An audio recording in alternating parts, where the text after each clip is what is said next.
Hey everyone, this is Dr. Camilleri, and I'm going to be showing you guys how to run a paired samples t-test for your lab report. So the first thing you want to do is go to VassarStats.net, and you can see that up here. This is the free online program we're going to be using. You may have been trained on SPSS or some other program, but because of COVID, we don't have access to this stuff. So we've got a great alternative through this website. Okay, so you want this website open. You also will have access to the database. Now, what I'm going to be doing is running the analysis with half the sample just to show you how to run it. But I am expecting you guys to be following along on this video with the full database. Okay, so you can see down here, I'm on half the data. The full database is over here. If I click on that, okay, this is what you'll actually be running it on. And you can check to see if you're running it correctly by using half the data, but when you're reporting your results, it needs to be with the full data set found at the bottom over here, hiding behind the screencast-o-matic symbol right over here. Okay, so this is the database. So thanks to everyone for helping collect the data. We got a large number of people participating. You can see that with this response ID. If you scroll the way down, you can see what your sample size is. Now for the first analysis, what I did was I calculated a total score for social distancing for people reporting their actions prior to the pandemic, and that's these three questions. So this, and this, I added up the scores. So for participant subject number 1 over here, 1 plus 1 plus 1 gives their total score of a 3. Okay, so their score of level of social distancing prior to the pandemic is a 3.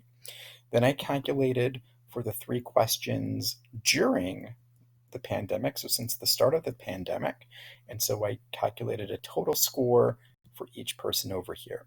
So this is the person's total pre-pandemic social distancing score, and this is their post.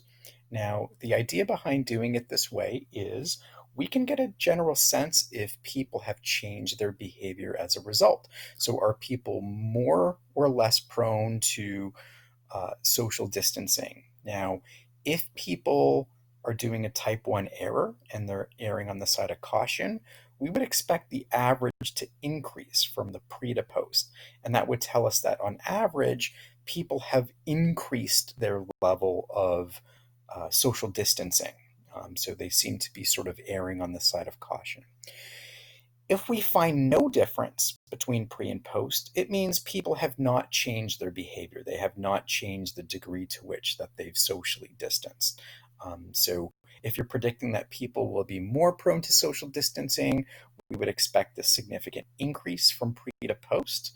If you're expecting that people are more prone to a type 2 error, which means they're not social distancing, we would expect no change from pre to post. Okay, here's how we run the analysis. What we're going to do is we only want to highlight the scores from the pre-pandemic, so don't highlight the label. You're going to start with the number, okay? And then you click, and you're going to highlight all the scores going down to the last participant. Now, this is only half the data set, so I'm only going to go to, I think it's 195, something like that.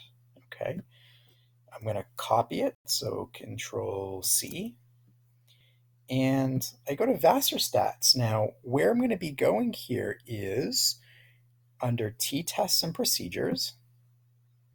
So that's the analysis we're running. We're going to go to 2 sample t-tests for independent and correlated. And then we're going to choose what's called correlated. Correlated is another way of saying paired samples t-test. Paired meaning the score that we're getting from pre is coming from the same person that's giving us the post. Okay, so sample A technically is for our pre scores, and this is where we're going to paste it. So Control V. All right, and we've got all our participant scores over here. For sample B is going to be the post scores. So I'm going to go back to my database, scroll to the top. It's going to be very important that we click on that first score, go all the way down to the last participant. because the scores are going to have to line up. All right, so we go to the last participant, Control C, so now copying the data from the post score. And in VassarStats, I go to sample B now. I can paste it, so Control V.